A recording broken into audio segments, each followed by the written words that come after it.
A. Chakravarti. Mr. Chakravarti is a lawyer and currently serves as Assistant Director Strategy at the Alexis Group. An alumnus of the prestigious Christ University, he has spearheaded efforts for the Network for International Law Students as the president, has served as the student director for several high-profile events such as World Law Conclave, Frankfurt International Arbitration Moot Competition in India, and has supported the curation of 2 academic journals, namely Alexis Journal of International Affairs and Alexis Journal of Public Policy and Law. He has worked with the Ministry of External Affairs, Center for Land Warfare Studies, the Indian Army think tank, Commonwealth Human Rights Initiative, Observer Research Foundation, among many other organizations. His area of specialization is law and national security. He is a contributing editor, national security and foreign affairs at a digital news organization called the Pulse India, where he extensively writes on matters of South Asian geopolitics. He is passionate about evidence-informed policymaking and governance and aims to bring together innovators from academia and venture communities to solve real-time issues. Presenting to you, Mr. Arpan A. Chakravarti. Over to you, sir. Thank you very much. Can I share the slides? Sure.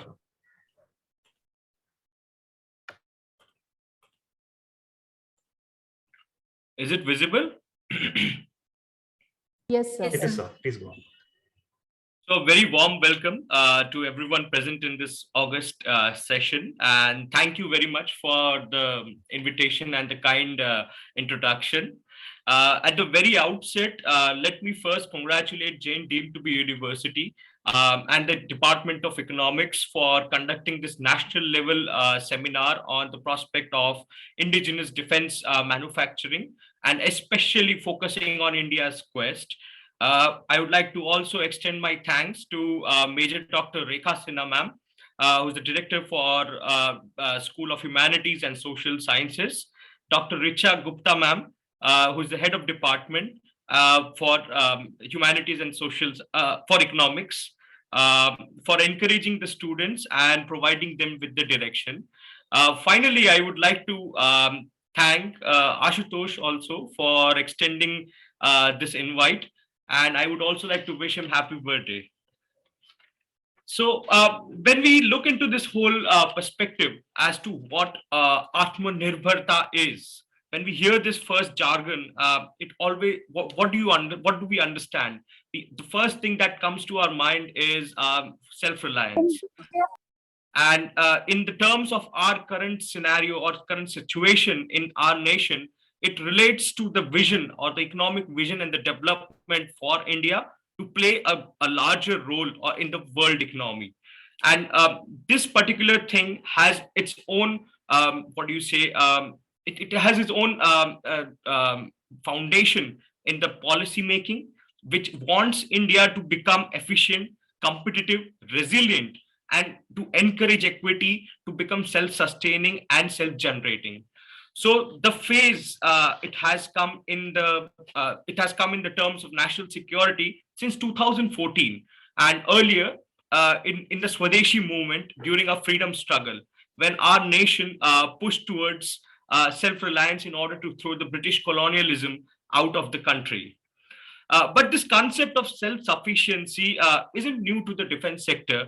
Dr. APJ Abdul Kalam, the then president and the scientific advisor to the Defense Ministry, who created this whole concept of self-reliance. And even though it never worked out per se, but since then, the quest of self-reliance has started, and there are various reasons to why we are not able to achieve it. And that's why we are discussing this to be discussing in this particular session today. So,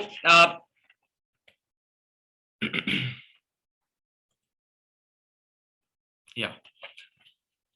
So this is the introduction to the Indian defense industry. I will be briefly bringing out bringing out the backdrop of Indian defense industry and what are the drivers to it.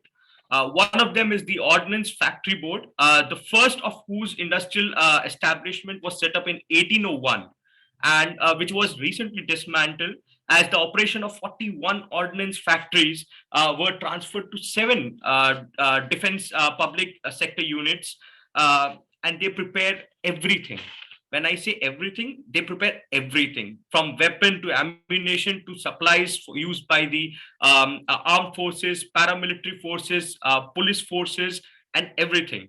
And this the products, they also include civilian products for civilians, military grade arms, ammunition, propellants, chemicals for missile system, and everything.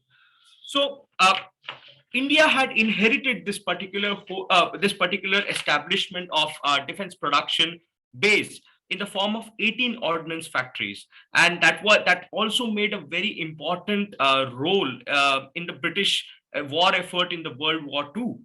Four of them were established in the year between 1947 and 1962, and 19 more came up thereafter, in the total of 41 as of now today. The earlier HAL came in the year 1964. The Naval Dockyard, which was established in 1817 in present-day Mumbai, has brought into this. And in addition, a number of defense undertaking have been established over the years. And even though the modernization and the expansion of these facilities have been painfully slow, but we are keeping pace with the times. The fact that we are the second largest importer of arms and ammunitions across the world, it reflects that our defense manufacturing is in a poor infrastructure. And it won't be wrong to say that only a defense industry which focuses only on the domestic demands cannot sustain itself. The complex procedure to obtain the sanctions, and particularly by private industries, are also further compounding the problem that we face in the particular industry. And therefore, we have to rely heavily on the import of arms and ammunitions. And with the continued threat at this point of time that we see on the borders, on the border region of nation from China, from Pakistan, they have been a threat perpetually. It is essential now for the country to have efficient defense manufacturing. Along with that, to make the products cost competitive and enhance their quality as an individual. For example, at this point of time, for instance, at this point of time, we see that earlier the OFB used to have monopoly. They because of the monopoly, we did not it did not bring increase to the innovation. Apart from the low productivity part, high cost of production, and lack of flexibility, India is still facing a lot of issues. And also due to the foreign policy measures and the stance that the previous governments had taken earlier of non-alignment and cultural pacifism. So India at this point of time had maintained an army. It has its own domestic production, and for the for peaceful purposes and to protect its border. So now I shall deep dive into the statistics, the numbers. At this point of time, India spends 3% of its total GDP on national security apparatus, and this is this is getting specifically arms and ammunitions across the world. And India has been exporting as well, but to a very few selected countries, and the exports have been sporadic. And the technology which was available at this point of time has been aging as well. But we see there is a change, and that change specifically comes from 2012, 2013, 14, wherein our exports had been on a continuous rise. And as we see in the table, I do believe that this is also due to the culmination of India's change in export policies as well. And the defense export continued to rise since 2014, 15, and due to the policy measures also by the government. But just imagine this whole thought, right? That a country spends 12% of the world's total arms import in value, and it only exports 0.20% of the total export from its own country. Well, I do believe that there is a huge opportunity that needs to be seized, and India has been missing out on that. And therefore, I shall also be talking about the strategy part, But at this point of time, until 2014, India did not have an export strategy. And especially when it came to defense, it was a big no-no. Only the defense manufacturers were the government companies and the big defense industries. So I will briefly explain as to how an export policy was being implemented in 2014, before 2014 and after 2014, right? So in before 2014, one has to go to the foreign trade has to go get a no objection certificate from Ministry of Defense. And Was I'll do. It was decided, and since 2014, the whole NOC point, not the NOC, the non-objection certificate was being removed. It was decided that India will have an export promotion body with participation from private as well as from public industries to advise the government, coordinate all the export facilitation of the government, and promotion of export. So we see this right here in 2014. There has been some changes.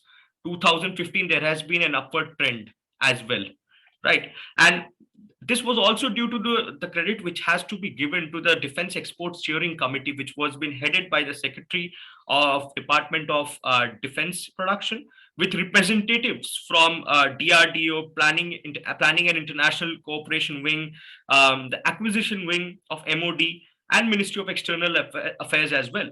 So this function was to include decision makers from starting till the end. So it was decided to include delegations from public, private, and joint ventures into bilateral meetings and discussions with friendly countries to inspire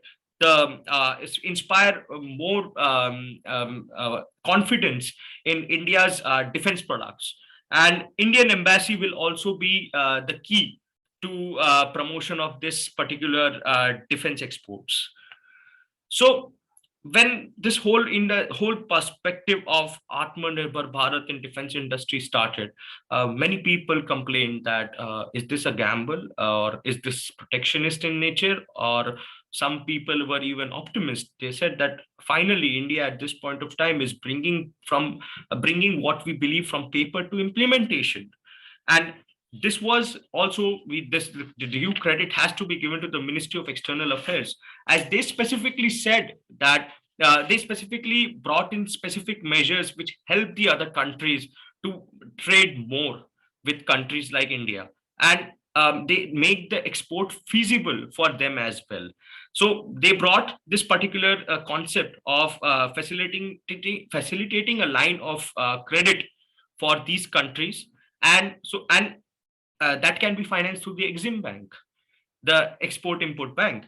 And they also reviewed various policies, offset policies towards integration of these particular kind of weapons systems in India to enable the more export.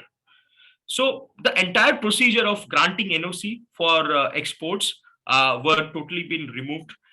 They streamlined it into a time-bound procedure and made it user-friendly. So this particular strategy has paid rich dividends. When we look into the current defense exports, since 2014, there has been a rise of 700%. When we look into this, and a large number of large number of products have been removed, even though due to certain reservations from the government.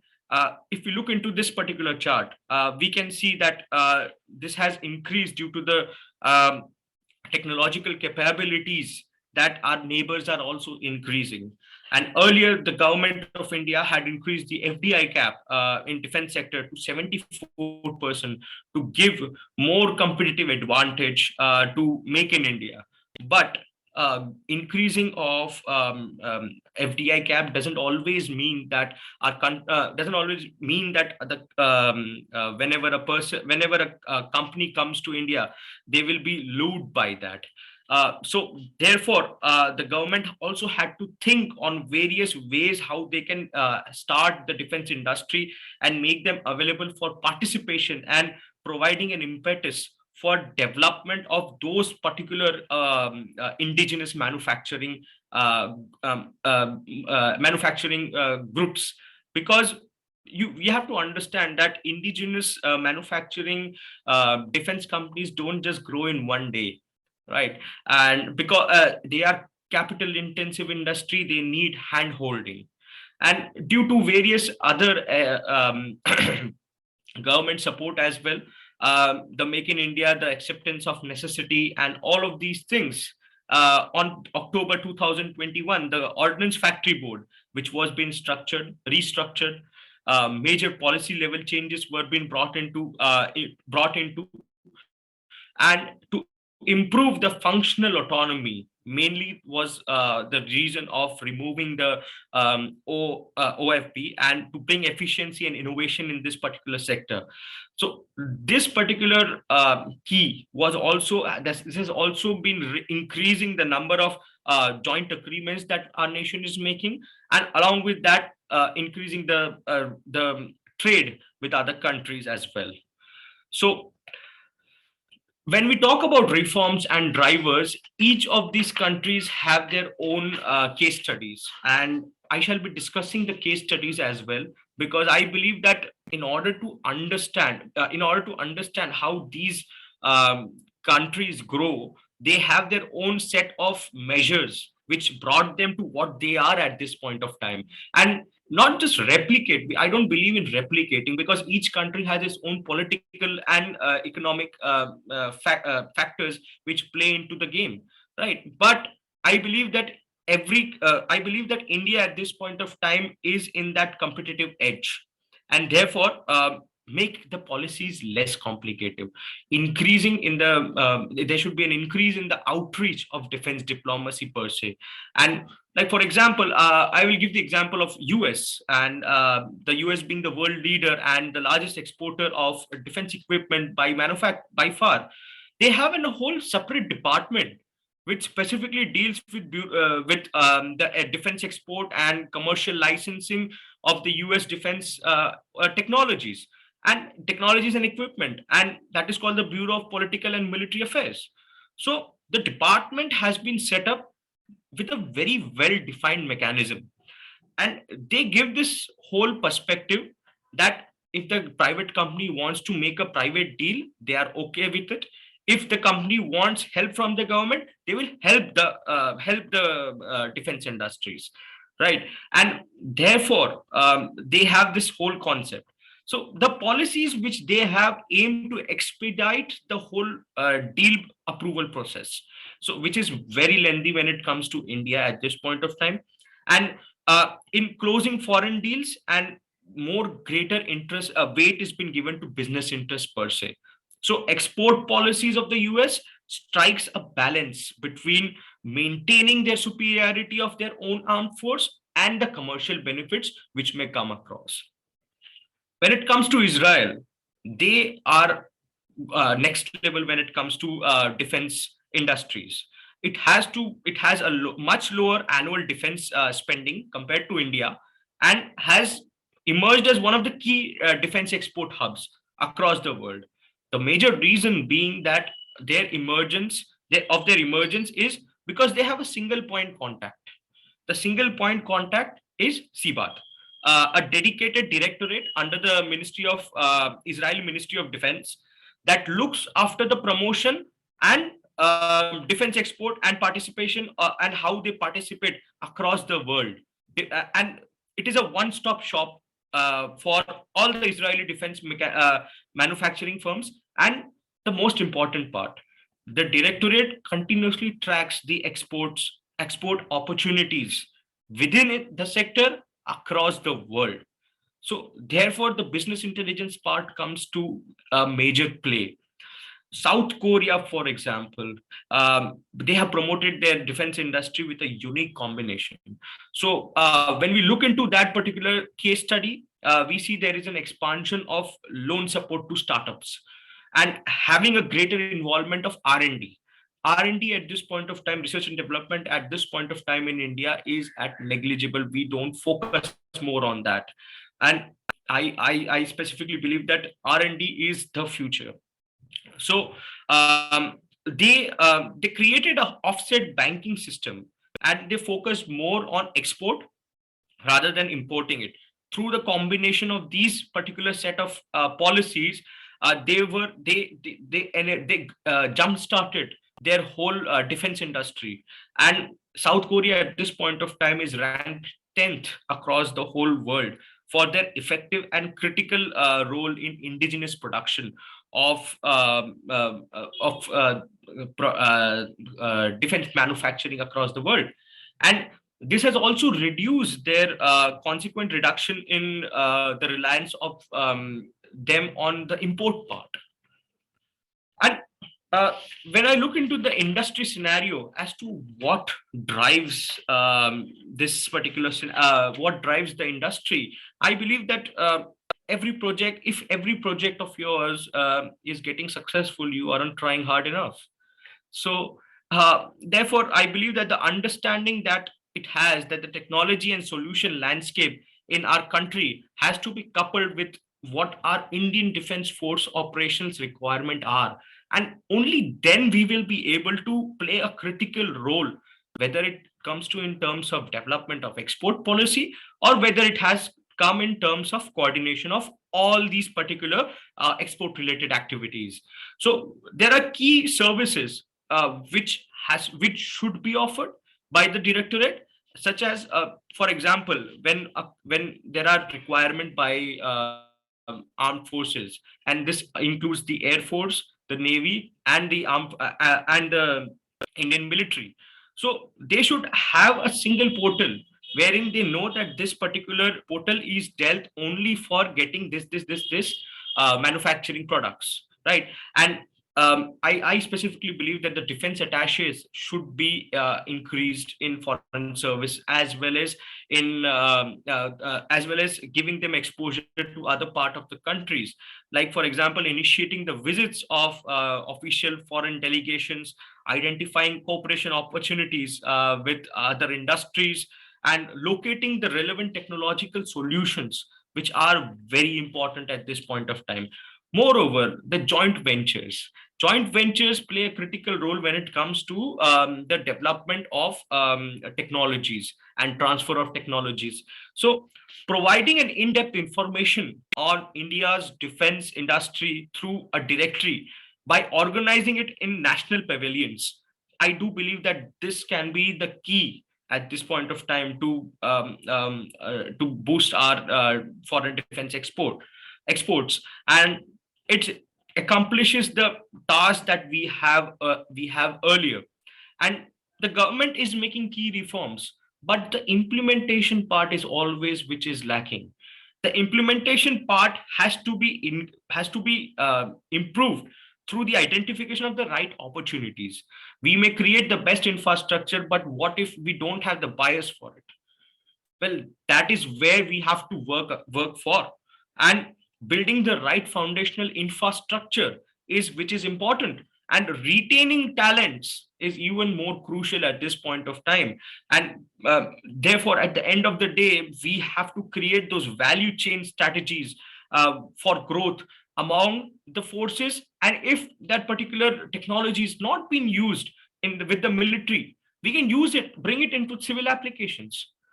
China, whenever they have any of these applications which are not being used in military, they try to bring it out in their own civilian this thing. So, as opportunities are already available when it comes to Indian Army, Navy, Air Force, Coast Guard, Homeland Security apparatus, like for example the state police and all the others. So we have our own opportunities as well in our own country. So whenever somebody says that what should we do to replicate the success of other countries, I specifically believe that these are the important points wherein I where there needs to be a continuous monitoring of these existing or the upcoming opportunities in countries, and across countries divided with countries and region of interest. For example, India is very good when it comes to diplomacy. So we need to map those particular opportunities which will be coming in the region. And we have to build a pipeline for the export and the products for our Indian domestic markets to be brought out into the real to be brought out in the world, right? And a very well connected domestic ecosystem with a clarity as to what is the work of each of those stakeholders has to be bring needs to be brought out. Because when it comes to defense manufacturing, it is always about the intelligence and the capabilities as to what is the specific needs of a particular country. For example, at this point of time, Philippines needs BrahMos missiles in order to stop the aggression of particular country, right? So we have to be there at that particular point of time. When it comes to having a detailed analysis of these particular identification, are we trying to create substitution to those opportunities? There will always be states, there will always be countries who are already there in the market, and they are there in the market because they understand the market. We don't have problem with understanding the market, we have problem with creating opportunities in the market, right? So there needs to be an import substitution opportunities as well. For example, if like for example, at this point of time, we have the positive indigenization list, which plays an important role exactly in this particular point. The fourth point that I believe that is to identifying collaboration opportunities with various foreign countries and assisting them in establishing their own, right? Because at this point of time, there needs to be there are various concerns with regards to IP protection and developing of the opportunities for establishment of these kinds of partnership. Therefore, we need to work on creating partnerships for long term development of countries. And when it comes to increasing on the export horizon and identifying what will be the best route for engagement, I believe that there should be a focus on what are the requirements of the other countries. We already have diplomatic channels, we already have defense attaches who are working, but we have it very less. The Indian Foreign Service at this point of time has only 800 to 900 cadres, in comparison to China's 18,000 people, or US 17,000 people. So this speaks of why we have to work on these diplomatic channels and the defense attaches in various countries, understand their needs, and only then move forward for creating an opportunity for our own Indian defense industry. So now here we come to the most important part of my whole presentation, as I specifically believe that in order for India to become a major defense exporting nation, India needs to have a culmination of three things. And the culmination of those three things is diplomacy capability and having a platform for selling those items. So for example, at this point of time, India currently exports to 42 countries across the globe. And these countries, even though it is sporadic in nature, but still we have contacts in those countries. So there is a need. There is a need to increase the horizon of exports, and through a culmination of diplomacy, capabilities are already increasing, and understanding of the situations. Now many of you might know, for example, the Turkish drones, they and their effectiveness in conflict region between when there was a conflict between Azerbaijan and Armenia. The Turkish drones, no one had earlier heard about them, and suddenly when they appear on the field, they create mayhem. And when they created mayhem, they understood that they were very cheap as well. There was the number of orders that Turkey received quadrupled. So, developing nations have very limited domestic defense capabilities, and they are primarily dependent on the imports for meeting the defense requirement of their nations. So, rather than going for highly advanced system, we should rather focus on those which are the medium technology platforms, and focus on areas which are there for defense exports from India. There are countries in Africa continent, there are Southeastern Asia, Latin American region, are some of the highest number of markets wherein wherein India has a goodwill and can also promote the kinds of promote their own products to these nations. So there may be a requirement to provide an increase for a line of credit, and a financing mechanism has to be prepared, and it has to be transparent. So the second, what I specifically understand is technology, which gives India an edge. Whether it comes to forging long-term relationships or with a defense industrial hub, India should definitely look into it. The BrahMos missile collaboration that India and Russia has, for the very first time, we sold these particular missiles to Philippines for $375 million. Right. So technology is India's strength, and countries that have shown a strong growth in defense industry over the past few years and are now focusing on developing indigenous capabilities. Take, for example, Australia, UAE, Saudi Arabia, South Korea, Turkey, Norway, Brazil, Poland, all of these countries. So these countries they don't want dependency. So when they don't want dependency, you need to forge partnerships. So when you have partnerships with these joint manufacturing, there you will be one will understand a lot about how things develop and what will be the need in those particular regions. So the third just a minute. The third perspective that I understand is increasing the India's presence through defense diplomacy. Defense diplomacy at this point of time is at our lowest, because we only give defense equipments to countries which we are familiar with and who are our neighbors, immediate neighbors. For example, at this point of time, we give 46% in total of the defense export goes to Myanmar, goes to Sri Lanka and Mauritius.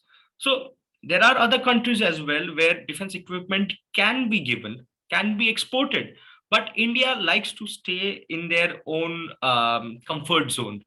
And you cannot grow a defense industry when you are staying in a comfort zone. It is as simple as that. So now there has been a change. The MOD, the Ministry of Defense, has now introduced a new scheme wherein they will be promoting defense exports, and defense exports have through the defense attaches across various continents. And at this point of time, we are promoting our this particular exports in 34 countries. And I specifically believe that in order to have a presence, you at least need to have 70 countries for this particular funding of these promotions, right? And therefore, these particular when we create markets, only then at home we will be able to provide opportunities for our own people as well. So the fourth point I specifically believe is that the urgent need to focus on technical objects, which has to be converted into export opportunities, development of market intelligence, long-term strategies for defense export. Like, for example, we are leading with examples. For instance, India has developed its own indigenous aircraft carrier, Vikrant, and that has happened due to the consistent funding and the commitment to the venture. The Tejas MK, which was been developed by HAL.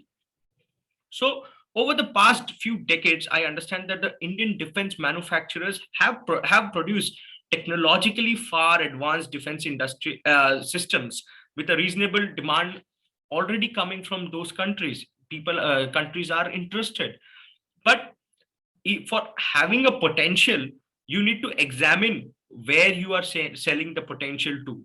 Like, for example, Tejas is now being used to showcase in various expos across the world. India now is going towards showcasing the world that they mean business. And Therefore, there are various missiles like Akash missile, Dhanush missile, Pinaka multi-barrel missile, and there are at this point of time there are something around primary at this point of time something around 228 different equipments which are there, such as the Chetak helicopters, the Dhruv helicopters, offshore patrol vessels. These are things which India have a mastery on. Why don't they start with that? And the fifth point that I focus on is focusing on the resupplying components and subsystem to the country they have already sold. After sales service, that's what we call. So India has built indigenous helicopters. We have brought, which is Dhruv, and but we are finding it difficult to sell it to the countries. And even if they buy it, we need the after sale service as well. For example, if you buy a car, you need to have service, right? So if you do not have the service capability, we do have the service capability, but we don't showcase it to the people. So therefore, that is where the problem lies.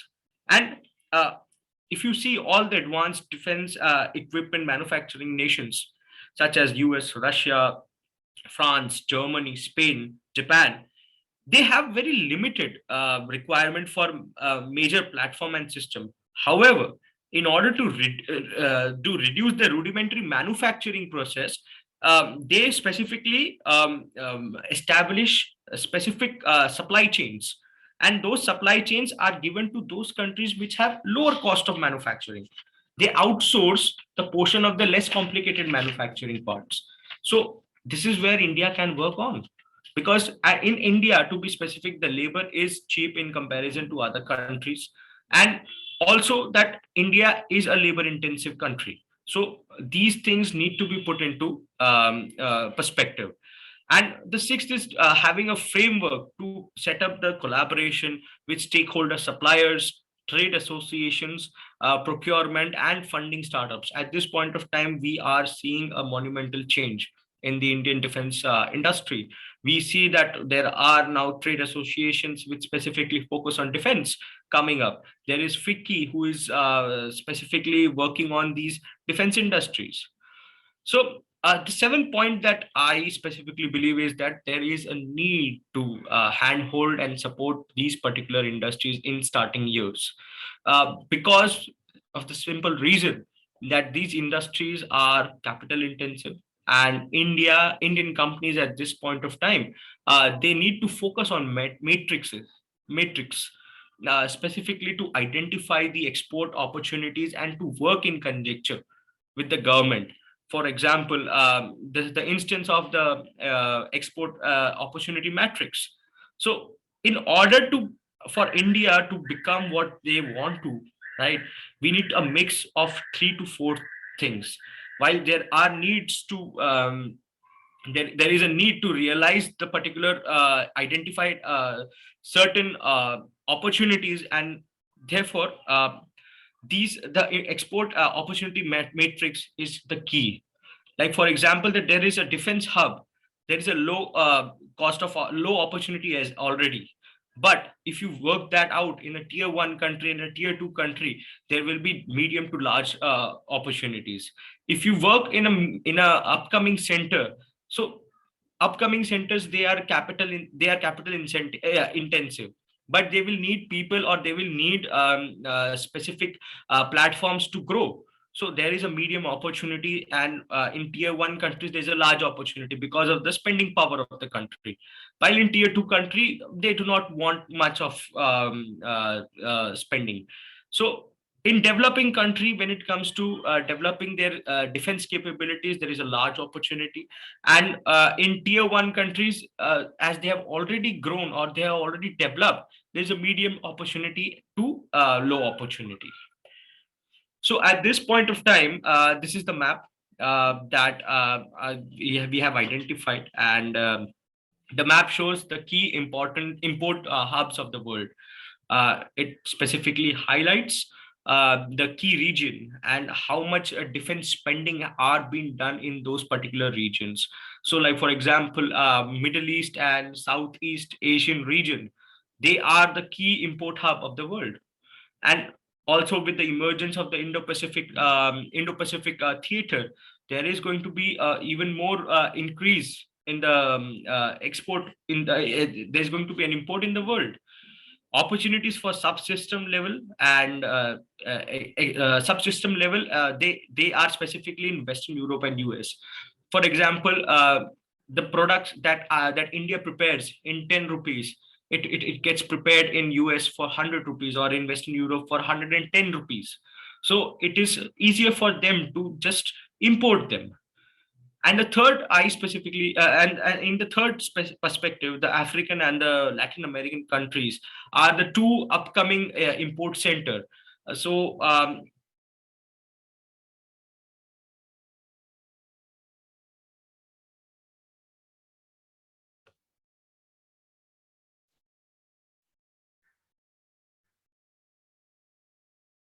Arpan sir, are you there?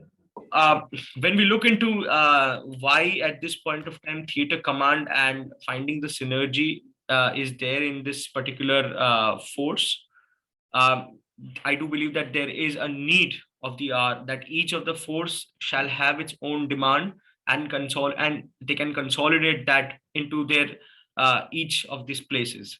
For example, at this point of time, uh, one of the questions which I always do get as I discuss the Atma-Nirbharta Bharat is that how does the theater command structure lie tie to this particular perspective that we have in hand, and how does that signifies the jointness and the synergy that we want in our nation, as the late General Bipin Rawat, he envisioned that there needs to be a synergy between forces, and thus he brought and this is in plans, right, that they will be bringing 17 single different service commands under four theater command, and that would also increase the effective streamlining of defense contracts. So answer at this point of time is very simple.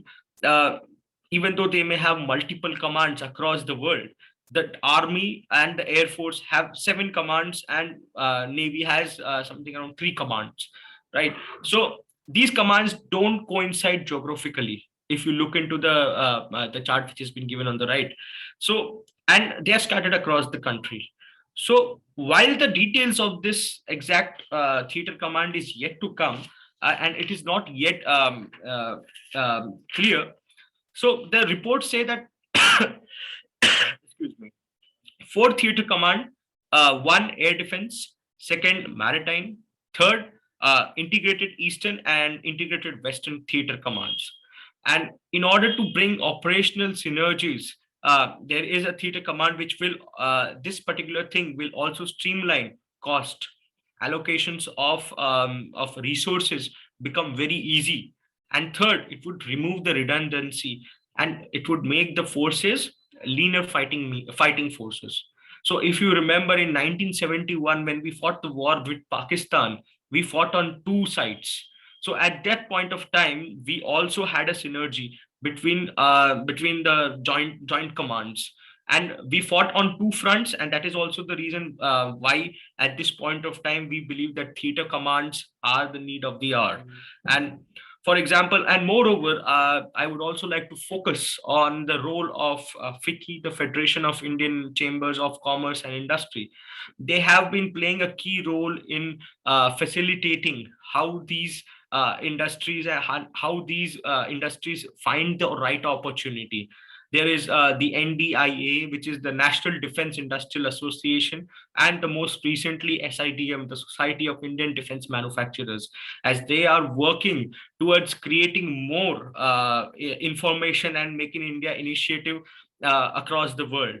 So the guiding principles of all of these particular changes have been in the defense procurement policy, the DPP. And for the very first time, we saw that in 2016 that the stakeholders, the private, the public, and all the stakeholders in the defense industry came together in order to showcase that yes, we want to bring certain changes. These are our suggestions and recommendations, and please work on these particular points. And therefore, After that, the key highlights which at this point of time India saw was that there was an introduction of new category for procurement, which was by indigenous designed, developed, and manufactured, which early excuse me, and they have brought by global to be given the last priority. So make procedure. So when we look into the make procedure, which has further been expanded into make one and make two and make three. So make one specifically works on government funded organizations. Make two specifically works on industry funded organizations, and make three works on MSME, which are the medium-sized, micro-sized enterprises which work. So there is an introduction of a new policy, which is the strategic partnership model, which will be promoting the private sector participation in defense industries. And this will also promote opportunities for the private sector to participate in big ticket procurement. Until now, at this point of time, Indian government does not give big ticket procurements, big ticket contracts to private players. But I think the time is changing, and a substantial number of tier one, tier two, tier three companies and MSME are engaging at different levels of manufacturing base. And therefore, I believe that this particular thing is creating a vibrant defense industrial base for our country. So when we look into this, so there is a conclusion to which I specifically agree to, that while India has been making a significant progress over the last 5 years, its share of global arms export is only 0.20%. Right. The question that arises always is that, considering the fact that we are one of the world's leading importer of medium and high end technology, can we really seize the opportunity when it comes to leading of the low end technology weapon and equipment, which are non-lethal military equipments and selective medium high equipments such as BrahMos, Pinaka, and all of these things? India is known as the chemist of the world for a simple reason that they manufacture in bulk and it is cheaper. So why cannot the success of pharmaceutical industry can be implemented in the defense industry as well? And all the major countries across the globe, they maintain their own military and police forces. So relatively poor countries in Africa and Middle East, without any manufacturing base, they import military equipments from Western countries like China and Russia at rates which they cannot afford. And even if we garner even the non-lethal military equipment markets, so I specifically believe that we can hit a particular mark in the span of 5 years. And once this specific Make in India reaches to its full potential, we can definitely look into full range of medium to high military technology weapon as well. So, but the prerequisite has always to be that the implementation part plays a very key role. And when we want to work on modernization of the forces or modernization of our resources, there needs to be a work culture and quality control. Along with that, accountability, which always matters. The only thing which stops India from developing a particular industrial base is that extended costs which continuously rise. And therefore, the way ahead for India, I specifically do believe, is to enhance the defense export trend and to merge that with a specific methodology which may be designed by the best practices that we see, but always make sure that it always has the concept of Indianness in it. And therefore, having the competitive advantage of manufacturing, we should use that as a keystone or the foundation to our development, and bringing out a collaborative mechanism is at the need of the hour at this point of time. And in order to enable and to find out, identify specifically business opportunities, we need to have that with we need to use it with capabilities and competence of the Indian companies which we already have. And moreover, I specifically believe, and with countless conversation with former veteran military military veterans and diplomats, there was one underlying thing which always came up, was India's need to appoint talent, merit over experience in terms of to manage India's defense production. Maybe we need to bring out lateral entries or merit entries which can be introduced later, but that is the need of the hour at this point of time. Well, thank you so much. You have been a wonderful audience, and the floor is open for conversation. As I specifically believe that I welcome all the questions. If I have missed out any point, you can please add that up. And since this conversation is between the young minds of the nation, which is passionate to debate, which is passionate to inform, learn, I believe that even I would be learning something from you. So please, if you can not ask questions, this is my email address that I have given, and you can always reach out to me on LinkedIn. Are there any questions, Ashutosh? Yes, sir. We'll move on to the question answer round. But before that, thank you so much for your presentation. It really was very informative and intriguing. I would like to invite Major Dr. Rekha Sinha ma'am to give her feedback and to say few words.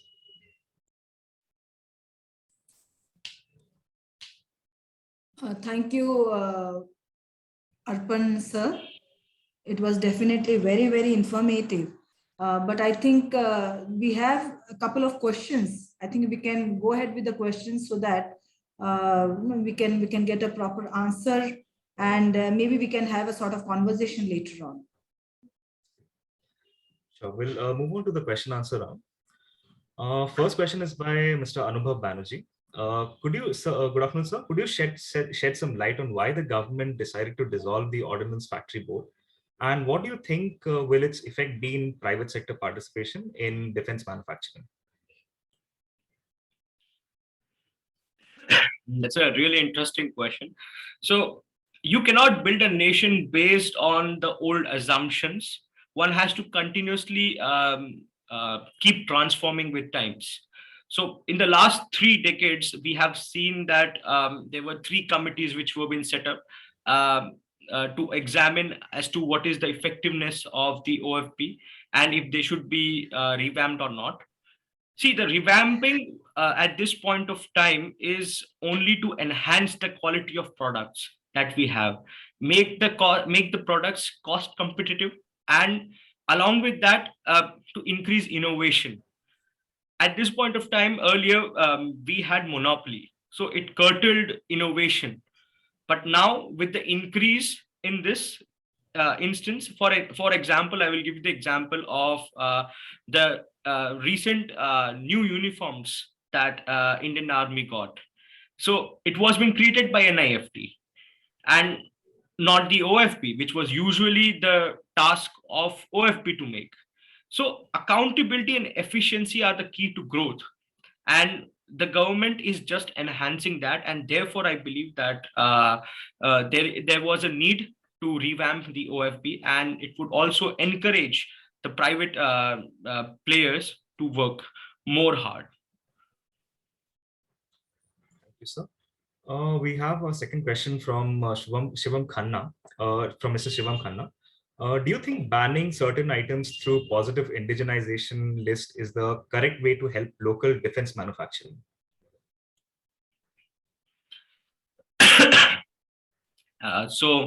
When a child is growing up, you don't directly push the child to run, right? So the baby steps are needed, right? So that is positive indigenization, is exactly giving the chance to the Indian defense industry to take baby steps before they run.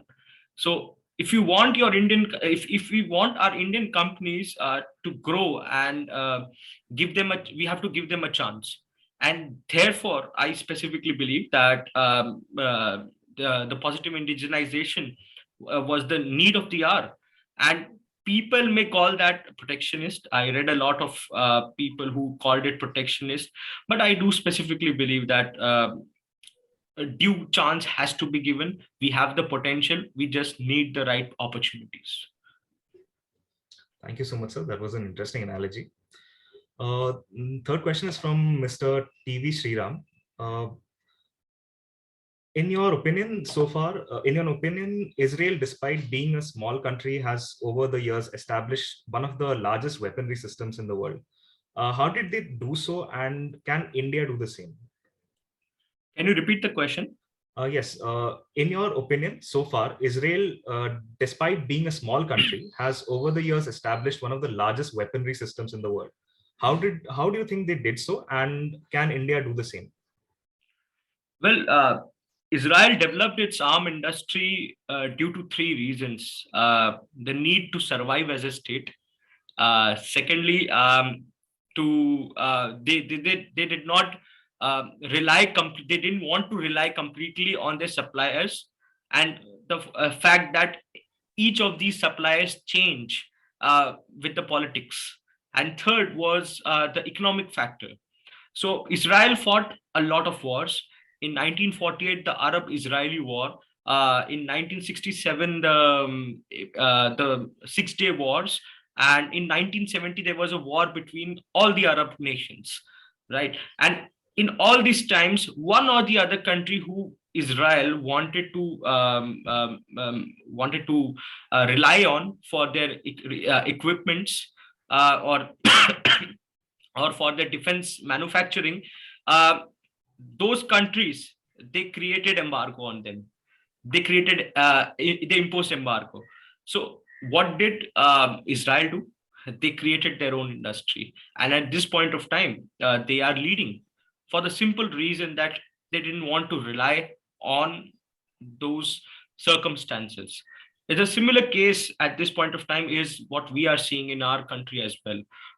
Since Galwan issue, India has decided to step up. We are creating synergies between foreign countries. We are creating partnerships, the quad in the Middle East. All of these countries, we are working together. So yes, India also has the potential. If Israel, a country which is small nation, has such a capability, India definitely can. We have the best of the resources as well. So yes. Thank you, sir. I see a lot of questions regarding this factor, so I'll just combine it. What is your opinion on the India's military spending, and do you think it should increase its spending in other sectors like food and poverty and welfare and stuff? Your opinion on it? So I specifically believe that yes, you can increase the spending on food, welfare, and other things, but national security trumps, because of the simple reason that it protects the other functions of the state. For example, if you look into, if you don't have a state,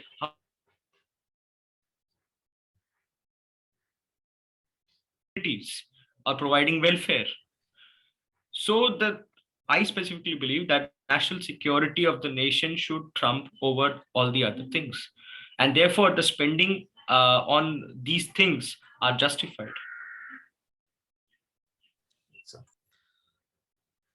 Sir, we have a question from Shivani Rawat. Again, it's regarding the R&D spending that India does. Sir, how can India develop superior indigenous technology or become self-reliant in defense manufacturing when it only spends 0.7% of its GDP in overall R&D, which has been the same since 2013 to 14? This is a very valid question, and I have also in my presentation brought out this particular perspective that the research and development at this point of time has to increase, and it changes with times, it changes with governments, and it will change in the coming times. but I specifically believe that the youngsters of the nation also has to take they have to take up the issues. They have to work on research and technology, and getting themselves more equipped, and and only then we would be able to function better as a country as well. And I know there are challenges, as at this point of time we may have the infrastructure, but we don't have the right manpower and the right research. With coming times, I specifically believe that India will be increasing its R&D, and let's hope for the best. Okay, so before moving on, I would like to request the attendees to please adhere to the decorum. Please, it's good to have a debate and a sound debate, but please adhere to the decorum. Please don't post any inflammatory comments. And moving on to the next question, this is from Mr. Ramcharan. So far, global powers like US, Russia, France, China, etc., have already dominated global defense market. Do you think India can achieve its right place in the world scenario? If yes, then at the current rate, by when? Can you repeat the question again?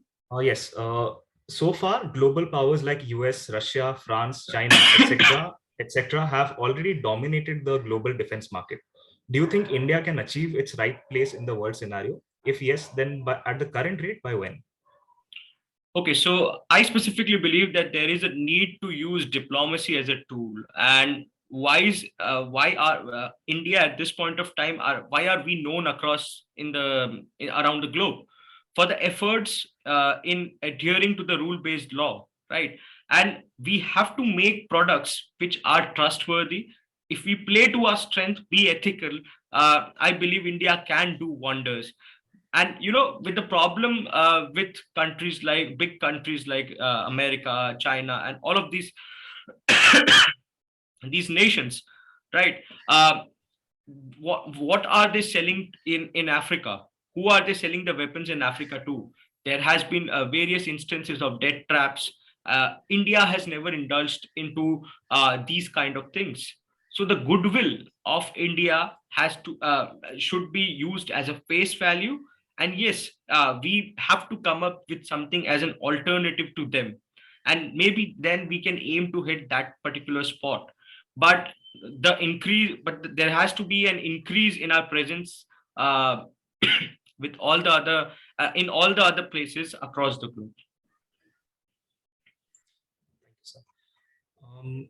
Next question is by Mr. Chirag Bansal. Arpan sir, what do you think will be the major challenge and implications of Atma-Nirbharta initiatives, not just in defense, but overall? So I specifically believe that until now, I believe that finding the right market and enhancing the demands will be the key, and that is what India is struggling in. If you have infrastructure, you need the right manpower, and most importantly, the markets where these products could be sold.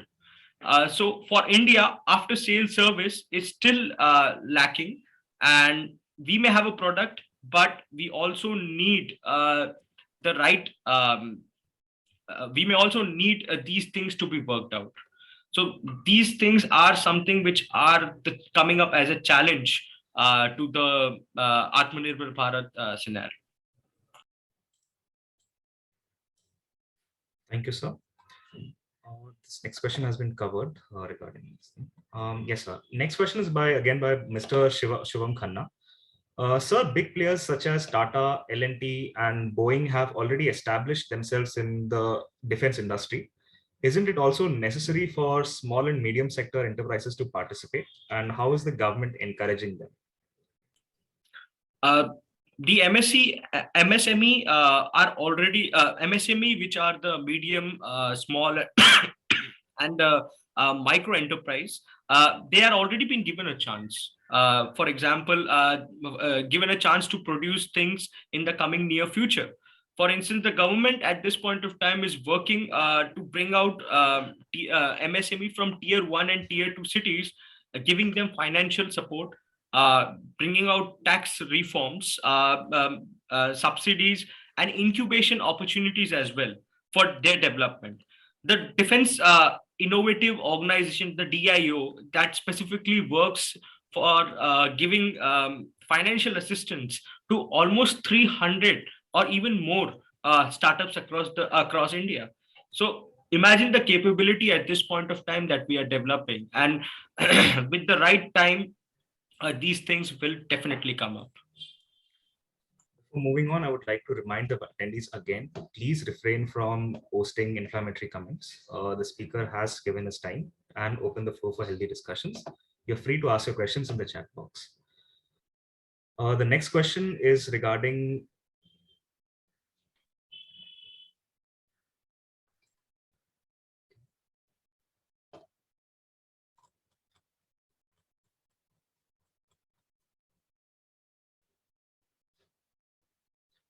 I think we are done with all the questions. So the floor is open for anyone who wants to give any feedback. And I would first of all request Miss Major Dr. Rekha Sinha ma'am to give her comments and say a few kind words. Sir, can you stop sharing the screen? Arpan sir, can you please stop sharing the screen? Yeah. Ashutosh, can I ask one question? Sure, ma'am, sure. Please go ahead. So yeah, yesterday itself in the news, we were seeing like there is so much of unrest in Yemen. There is, political unrest in Russia and Ukraine. And towards the east, we have seen even Chinese vessel bodies are found in ships have been found in Japan and in Taiwan. Sir, is it that the world is, moving towards or thinking of waging another world war? And if it is so, how is India prepared for? Are we self-sufficient in this, war? War equipments. So, what are your views with regard to this? Ma'am, that was a wonderful question, and I specifically believe that yes, we are very well prepared. We are prepared to the extent that yes, we can we can defend our nation. But when it comes to the conflict across the world, ma'am, there are a lot of things which play into the factor. For example, the politics, the greed. These things play a very crucial role in the conflicts across the globe. And ma'am, with the emergence of nuclear power technologies across the globe, I don't think so countries will immediately would like to go to war. Because at this point of time, there is still the concept of diplomacy. There is still a concept of understanding as to there's always a compromise. For example, we have seen in our own case in Galwan issues, we are still talking. There has been 13 to 14 rounds of conversation between India and China, but we are committed to that goal. And India as a nation always has been committed to it. So yes, ma'am, I totally agree. There has been nations and there has been countries which would like to wage war, but India is a matured power. We are a matured democracy, and coming from I have interacted with the best minds when I was working with Ministry of External Affairs and all these places. So yes, ma'am, I don't think so. There will be a war, immediate war, and yes, we are very much well prepared, capable of defending ourselves and the allies. And that system, that whole perspective of our we are matured enough to manage all the conflicts that come up now. Thank you so much, sir. Thank you, ma'am. Actually, we missed one question from the chat box. This again, I guess is an add-on to the question that you previously answered, and I'd like to add on to something like something with that as well. Mr. Ashish Bhautika asks that looking at the current relationship among different nations and the restrictions on any upcoming wars, do you think that defense will have any future market? Can you repeat the question again? Yes. Looking at the current relationship among different nations and the restrictions, as you have discussed right now, on upcoming wars, do you think that defense will have such a future market? The fact that at this point of time, India has registered a 400% growth in the export answers the whole question. defense has always been the play toy for various nations across the globe. Because at this point of time, because of the earlier governments, we have never been able to realize the true potential that India has. We have realized the potential in pharmaceutical agencies. We have seen that Europe coming to India asking for help for manufacturing. We have a global scene when it comes to manufacturing. So that's why, again, I would like to repeat the same points, that these things are very much important, and national security apparatus development of it indigenously is even more important. And in the coming times, India is working really hard to develop these technologies. So I think that I answered the question. Thank you. Very well did, sir. The floor is open. If anyone would like to share any feedback or ask any question or interact with the speaker. Arpan sir, I just wanted to understand with regard to the topic what you have taken. So is there the role of the R&D that will be helpful over here? Yes, ma'am, very much, ma'am. Because of this, because of the simple reason that countries across the globe, they are technologically far advanced because of the simple reason that they invest heavily in R&D. US at this point of time is technologically very sound, due to which it can sustain its army, it can sustain its power. So yes, at this point of time, if R&D is to be worked on, we can even grow leaps and bounds. We have the best talents, ma'am. But the best talents would, if they work for India, then it's essential. Yes, I do agree with you. And you also did mention about the policies. If at all we can make it little less complicated. Can you suggest some of the policies so that we can really understand the things much better?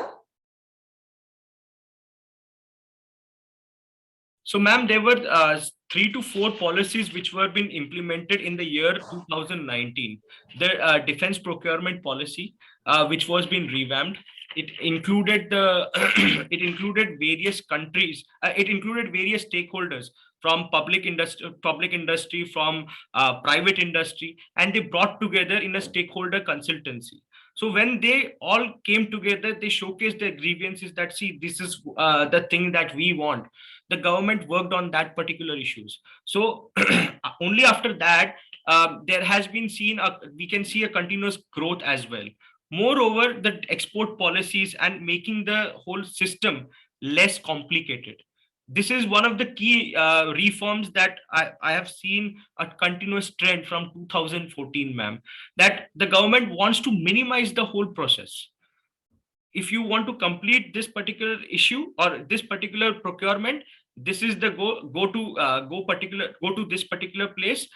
Within time bound areas, time bound places, you will be able to give an answer if it is going or not. So yes, ma'am, things are changing, and with the coming times and reliance on technology, we would be able to bring even more change, ma'am. That's right. And like when you were explaining all this, I was just thinking that I think in our curriculum, this also should be a subject where the youngsters like you will be more inspired and thank you, ma'am. Yes. Thank you so much for this insightful session. Thank you. Thank you so much, ma'am. Thank you so much. Thank you, ma'am, for your feedback, and thank you, Arpan sir. We're just a couple of minutes away from closing the event, so I'd like to request Grima ma'am or Richa ma'am, if they have any feedback or have any questions, they could. Thank you so much for this insightful session, sir. I hope my students and all the participants really got a lot of information from your session, sir. And we were actually happy that we got a lot of questions. It was actually a fight going on in the chat box, actually. So I think people are really interested to discuss about this topic. Thank you. We even have professors from Jaffna University of Sri Lanka also in this session. So thank you everyone. Thank I you. would like to thank each one of you who have turned up, and thank you so much for giving me this opportunity. And I, earlier this I have seen this, that the whole concept of national security was not taken into consideration when it comes to curriculum of our nation. So, and it was only reserved to few particular, either the army veterans or the people who come from think tanks.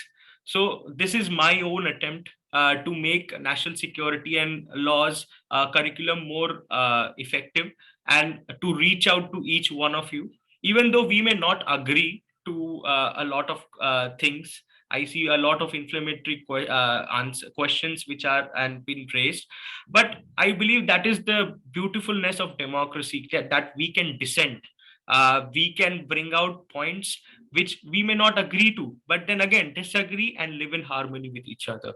So yes, I specifically, this has been my motivation, this has been what has been driving me, and I would like to thank each one of you here for joining in. Thank you so much, everyone.